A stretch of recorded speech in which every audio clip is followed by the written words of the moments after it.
Back with the most news in the morning. A groundbreaking climate change summit underway in Copenhagen, Denmark. President Obama is going to be there next week. That's right. And in preparation, he spoke with former Vice President Al Gore, who's been sounding the alarm about global warming for decades. And this morning, the former Vice President and Nobel Peace Prize winner joins us for an exclusive interview. He's also the author of Our Choice. It's a new book, a plan to solve the climate crisis. Mr. Vice President, thanks for dropping by. It's always great to see you. Always a pleasure. We should let folks know, too, we're going to spend an extended amount of time on this because there's lots of questions to ask. First and foremost among them, I'm sure that you're familiar with what's being dubbed Climategate. University of East Anglia, the Climatic Research Center, all of those emails that were hacked. We saw language like trick used, hide the decline, resistance to Freedom of Information Act requests. I wonder what your thoughts are about this. And on the surface, at the very least, does it look suspicious? Well, they took a few phrases out of context. These are private emails more than 10 years old, and they've tried to blow it up into something that it's really not. Just to pick one example, some of those exchanges you're talking about had to do with years ago whether or not a study that they thought was of poor quality and shouldn't belong in the scientific report should be excluded from the report. Well, they had exchanges back and forth. It ended up in the report, fully analyzed and discussed. So if you take one little thing from 10 years ago out of context and describe it inaccurately, then it becomes a controversy without any real substance. Some of them were from 10 years ago, but many of them were far more recent than that, some as recent as last year. But, I talked with Professor Peter Liss, who is the interim director of the Climatic Research Unit. He thought that, in fact, this would have some sort of an impact on public opinion, that people who weren't sure or were skeptical might become more so. What do you think? Well, that's a separate question. Is there any substantive reason to worry about them? No.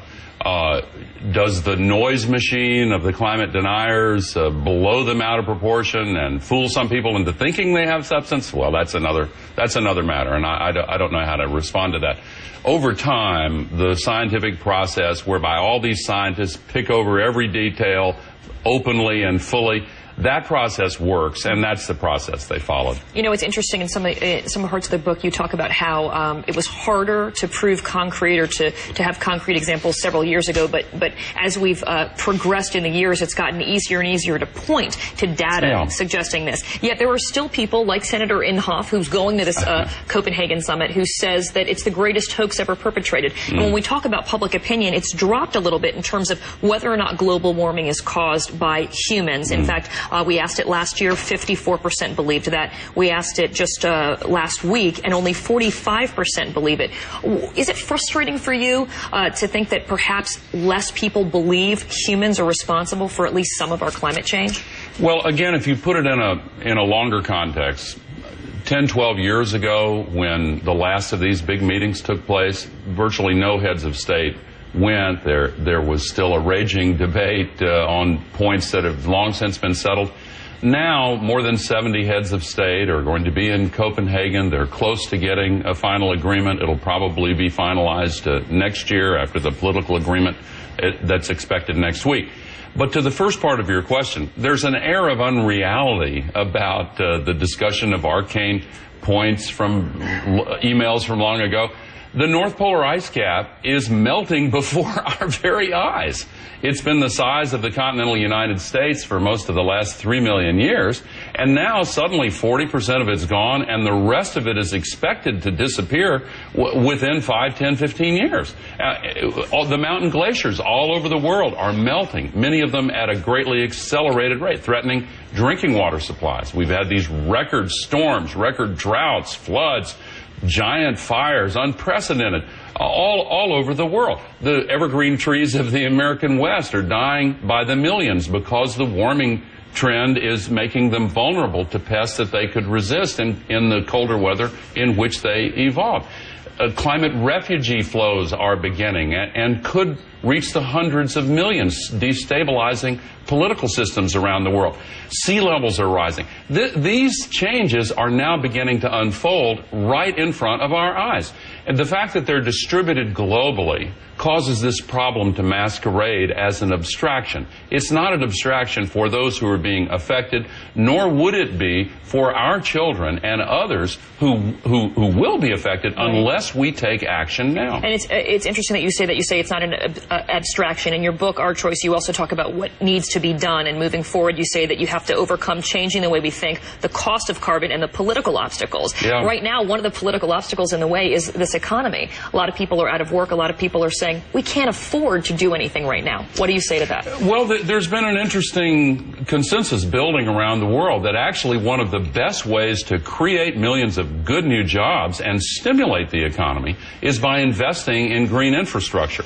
When the world went into this global synchronized recession from which we're now thankfully beginning to emerge, interest rates were so low that economic policymakers couldn't use that tool. So stimulus spending was the instrument of choice all around the world. And infrastructure spending was the favored option. Many countries devoted even larger percentages of that stimulus to building green infrastructure in China, South Korea, etc. They see these industries as the key industries of the 21st century. China will overtake the United States in wind next year. Soon thereafter in solar. They're building the largest smart grid or super grid in the world.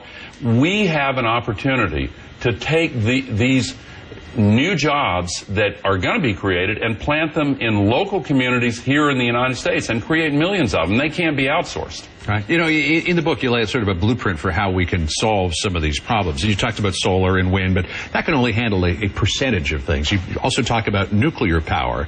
And the environmentalists pretty much put a bullet in any new nuclear power development years ago, and now they're coming out saying, well, this has to be a critical part of our infrastructure going forward. If they hadn't tried to kill nuclear power a couple of decades ago, how much further ahead would we be right now? Just a brief point on the first part of your question, John. More sunlight falls on the surface of the Earth in 1 hour than is necessary to provide the entire world's energy. But there for are a full year. limitations with the technology. Those limitations are yielding to dramatic improvements in the technology. But let me turn to your question about nuclear. What really led to the stop, almost a stop in nuclear power, was the cost. It's been going up 15% a year for 30 years. A $400 million reactor is now a $4 billion reactor. But a lot of that cost was because of environmental regulation. Well, I'm not sure that's actually the case. Some of it was, but the environmental regulations by the Nuclear Regulatory Commission have long since been redesigned to the industry's liking. I'm not opposed to nuclear power, John. I don't believe that it was either the safety or environmental concerns that resulted in the primary obstacles that led to the industry coming to a standstill. It is the cost, and where the global distribution of nuclear power plants is concerned, it is the demonstrated linkage between nuclear reactors and the threat of nuclear weapons proliferation. These cannot be placed by the tens of thousands around the world without putting nuclear weapons technology in the hands of people who we really do not think should have it. Right. Let's leave it there for a second. I think we've got to take a break, and we'll come back. We got some questions from viewers that we've been soliciting over the last 24 hours. We'll put those to you right after the break. Thanks.